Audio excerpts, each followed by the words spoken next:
নিজের কোনো বাড়ি নাই, নিজের কোনো ঘর নাই, এত শখ থাকলে হয়? আমাদের মতো মধ্যবিত্তদের না আছে নিজের কোনো বাড়ি, থাকতে হয় ভাড়া বাসায়।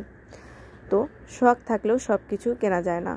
শখ ছিল কাচের ডাইনিং টেবিল কিনবো, কিন্তু বাসা পাল্টাতে হয়, মাঝে মাঝে ভেঙে যায়, নষ্ট হয়ে যায়, সেজন্য হাজব্যান্ড আর কিনে দিল না। সেজন্য আরএফএলের এই টেবিলটা কিনে নিয়ে এসেছি। এতদিন উপরে একটা কাঁথা পেরে ভাত খাচ্ছিলাম, তো মনে হলো এইভাবে আর কতদিন। তারপরে দোকানে গিয়ে সুন্দর একটা উপরের ক্লথ কিনে নিয়ে আসলাম। এখানে 2 গজ করে ক্লথটা কিনে নিয়েছি। এটা মানে 200 টাকা গজ নিচ্ছিল, 2 গজে আমার 400 টাকা নিয়েছি। আর উপরে সাদা একটা মানে পেপার ক্লথ নিয়েছি, ওটা 100 টাকা গজ নিয়েছে। তারপরে আমি এই টেবিলের পুরে এই কাগজটা বিছিয়ে দিচ্ছি। আমার খুব পছন্দ হয়েছিল এটা, যে খাজনার থেকে বাজনা বেশি এরকম টাইপের হয়ে যাচ্ছিল, মানে যে আমার টেবিল তার উপরে আবার এত দামে কাগজ বসানো।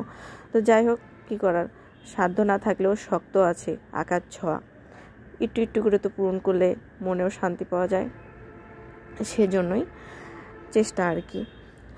তো আমি কাগজটা বিছিয়ে পাড়তে শুরু করে দিয়েছি। এটা কিন্তু আসলে অনেক সুন্দর লাগতেছিল, মানে এটা যে মানে অল্প দামের টেবিল সেটা দূর থেকে বোঝাই যাচ্ছিল না।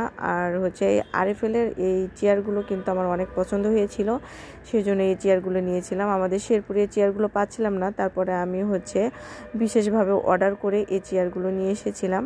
তো মাশাআল্লাহ দেখুন খুব সুন্দর হয়েছে। আর এই বড় সরবেশটাও কিন্তু আমি কিনেছি, যেন খাবারটা ভালোভাবে ঢেকে রাখা যায়। এই হচ্ছে আমার টেবিলের ফাইনাল লুক। কেমন হয়েছে? সুন্দর হয়েছে তাই না? আমার তো বেশ পছন্দ।